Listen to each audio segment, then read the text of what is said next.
Hello and welcome to the TRBusiness video channel. I am here with Ramesh Cidambi, who is the COO of Dubai Duty Free. Thank you very much for being here today. Thank you, Charlotte. I'm very pleased to be here. Good. That's always nice to hear. Yeah. So I wanted to start with a question about your partnership with JCDecaux. I understand it was a unique partnership that was formed, I think it was last year. Dubai Airports has had a relationship with JCDecaux directly for a number of years, 10 or so. I just wanted to see from your perspective how that's bearing fruit for Dubai Duty Free so far. I think from our point of view, the JCDecaux Dubai Duty Free partnership has been fantastic.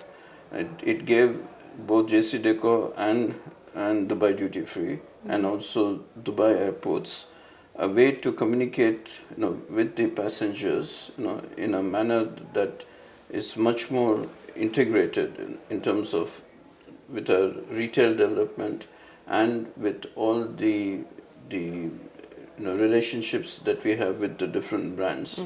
So what the partnership allows us to do is really two things. One is it helps us as Dubai Duty Free to make better use of the fantastic assets that we have in terms of the digital screens, which have been integrated into the retail development, within the shops. And that's a key point because the screens are not afterthoughts, to a retail installation. They're very much integral to the design of the retail areas, and therefore they're positioned extremely well in terms of being attractive within the passenger's journey. So you have a situation where the passengers have sight of the screens as they walk through the shop, and now you have the opportunity to integrate that within the wider passenger journey within the airport. Because the JCDecaux Dubai Airports relationship gives JCDecaux access to the digital assets that the airports has outside of the retail domain. So you have the opportunity then to display a consistent message as the passenger is walking through the airport, which I think is unique and which I think will be very beneficial for all three parties, for the airport, for ourselves as Dubai Duty Free and for JCDecaux. But I think the more interesting part of the partnership and the more interesting part of the relationship really is that we have established a very good platform with JCDecaux in which we can share data, about the effect of the advertising and the effect of the promotions, with them in terms of the outcomes, Sure, that happen. sales results. Sales, of the brands, that are so then you have the opportunity to understand that, and and as we progress with the relationship, the next and the most important aspect will be to be able to target the messaging much more within the individual screens in the network to passengers who are either going to particular destinations or however that we want to segment it. So we think that the relationship has sort of three parts. Better utilization of the digital assets, that screens that the airport and Dubai Duty Free have, and a more consistent messaging to the customer. Better exchange of data, between JCDecaux and ourselves in terms of outcomes, of advertising campaigns. But what is most important is for the future a smarter way of communicating, and a more flexible and a more dynamic way of communicating to the customer, rather than just have a broadcast message, for example, that goes out of 400 screens, and is sort of very generic in that sense. So I think the potential of the relationship in terms of the communication being smarter and the communication getting closer and closer to the, let's say, the focus and the personalization that other digital channels have. I think that aspect of it is underappreciated so far, and if anyone visits the digital village, if anyone talks to the people in the JCDecaux booth. They'll get an understanding of what more we can do with this relationship. So we really see it not just as a way to display advertising, but we really see it as a way to better communicate to the passengers, to better position the brands within the passenger's mind as he is going through the journey, to have better outcomes, and in the end benefit everybody, the suppliers, the airport, the retailer, and JCDecaux themselves, as an organization. Is that a real selling point for your conversations with the brands? Yeah, absolutely. It's a real selling point. The integration within the journey is a real selling point. The ability to use the data is a real selling point. The fact that JCDecaux has control centrally of the whole network, and in future can target the messaging is definitely a selling point. So all of these things I think are very beneficial, for everyone involved, because one of the challenges with advertising is to respond to the degree of personalization that the digital advertising has, on your smartphone or on your computer. So historically, there's been a situation where there's a great deal of personalization with your handheld technology and with your computer screens or your laptop or your iPad, but very little personalization when you see advertisements in a public area like an airport. So the trick is to, I think, to be smarter at this end of the spectrum, and also use the screens as a way to also capture, without violating privacy, of course, to also capture data about throughput, to eventually be able to do things like heat mapping, the journey, how do people travel within the airport, do they turn left, do they turn right? This is something that we have talked about for years and years and years, but we have never been able to actually do it in a manner that is not very disruptive in terms of installation, to do it in a manner in which the privacy of the passengers is protected, and to do it in a consistent fashion. And I think the more we use digital screens, I think the more the opportunity there is to do it. But in the first instance, targeted and dynamic advertising, is, I think, is a great opportunity, for both brands and for retailers. It certainly should be the way forward. Yeah. You spoke about your relationship with the brands, and sometimes it's not always easy between a retailer and a brand having those negotiations, especially when you're dealing with the currencies, so many of them for yourselves, which obviously affects the appeal to your consumers as well, two different sides of the business.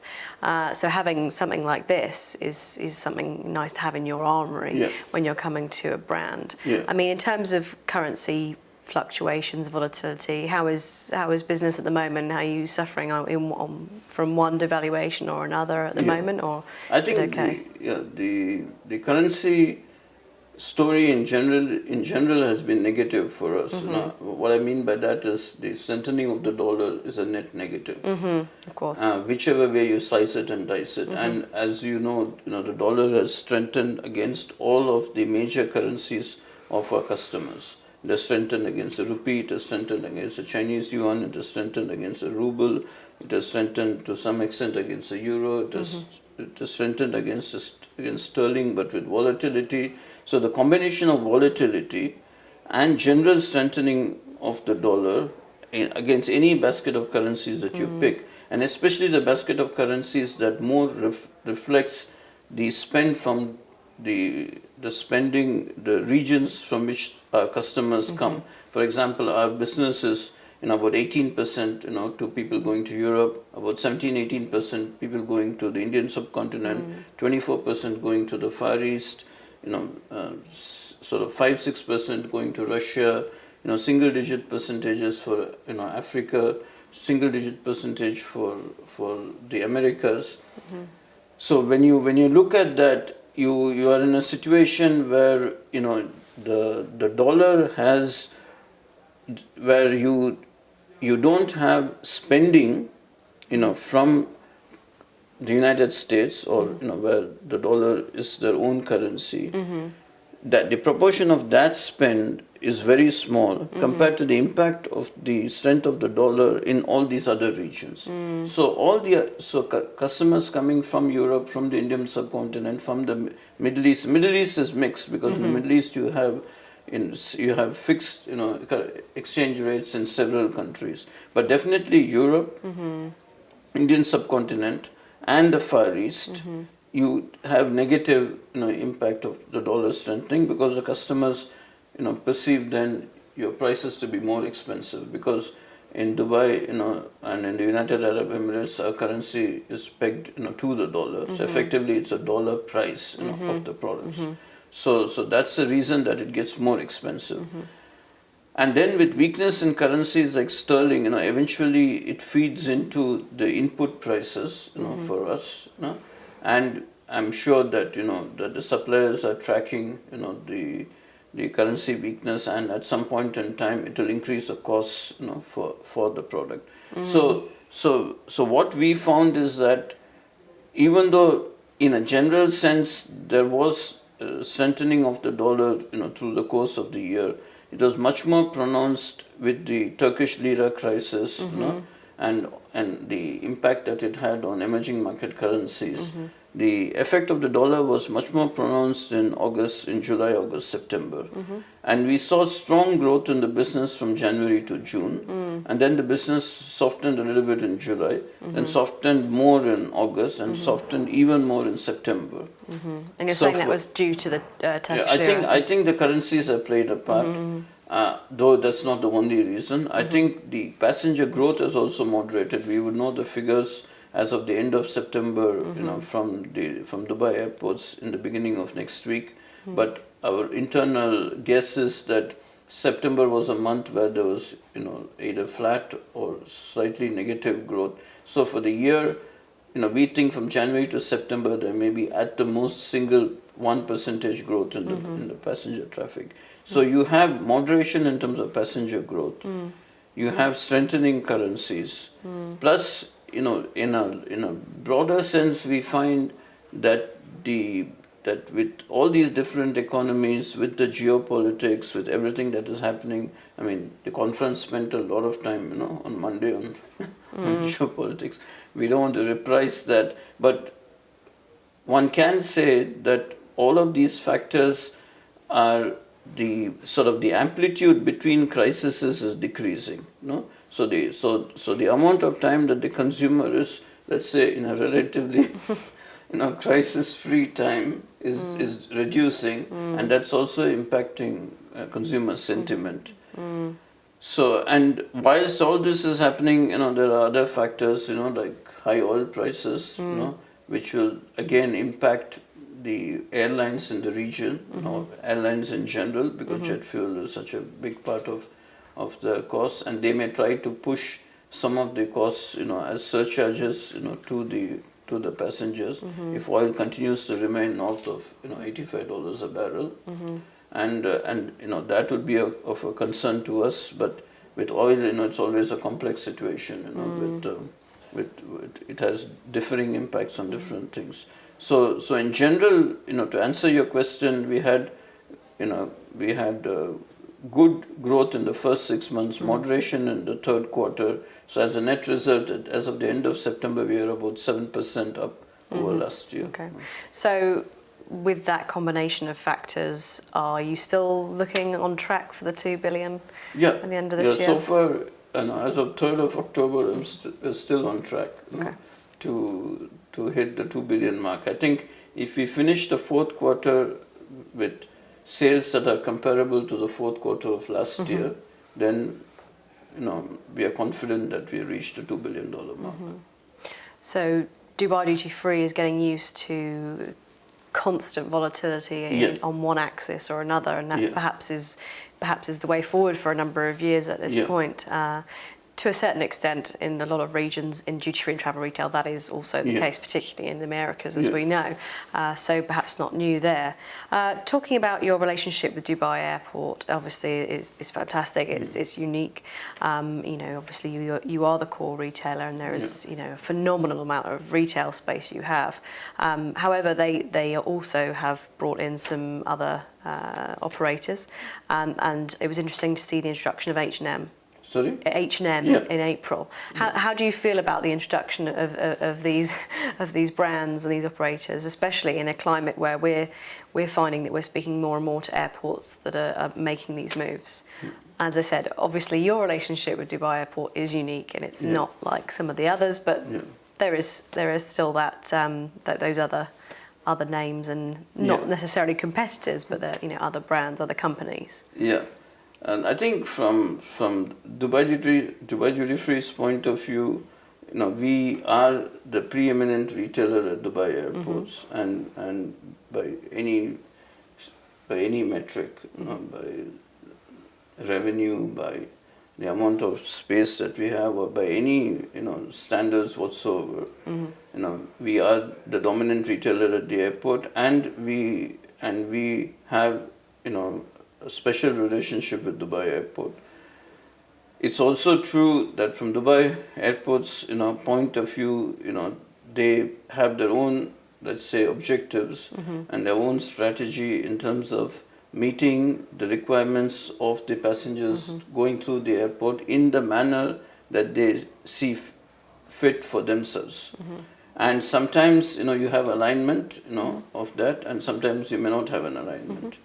But I think what is more important to stress is that both Dubai Airports and Dubai Duty Free are very keen on providing the best passenger experience for the people going through the airport. Dubai Duty Free's mission statement when we started in 1983 in December, under the leadership of Mr. McLaughlin, was to provide the first-class service to passengers using the airport, and to promote Dubai Airport and the Emirate of Dubai. It was not to be the number one retailer in the world, or to achieve a certain amount of profits or any of those things. Our mission statement of 1983 still remains relevant today, that we want to provide a first-class service to passengers using the airport, and we want to promote Dubai Airport and the Emirate of Dubai, because the more we do that and the more successful we are at it, the better it is for the airport, and the better it is for us, if we have passengers using the airport. So we are clear in our minds in that sense, but we also understand that the reality on the ground is that you have other retailers, and our conversations with the airport, and we have regular conversations with the airport. Our conversations with the airport is always centered around, what is the best model, what is the best way that you can meet most of the needs of the passengers who are there, and that's really the position that we have on it.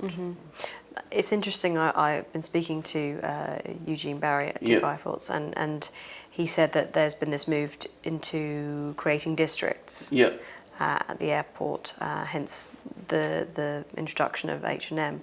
So I guess that's another way in which together you can look at how the passenger moves through the airport and where they prefer to be, that sort of thing. So I guess that's, again, it's a way that you can obviously work with the airport on that at the same time.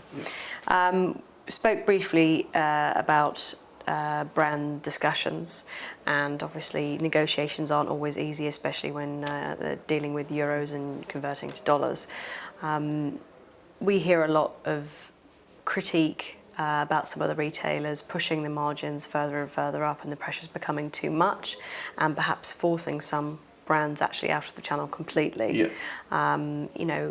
With the partners that you have, how hard are these negotiations getting? And do you feel that perhaps you may be putting too much pressure on them? Are they feeding that back to you, or do you feel like you're striking the right balance? Because I know it has been difficult in the past getting them to sort of agree on the.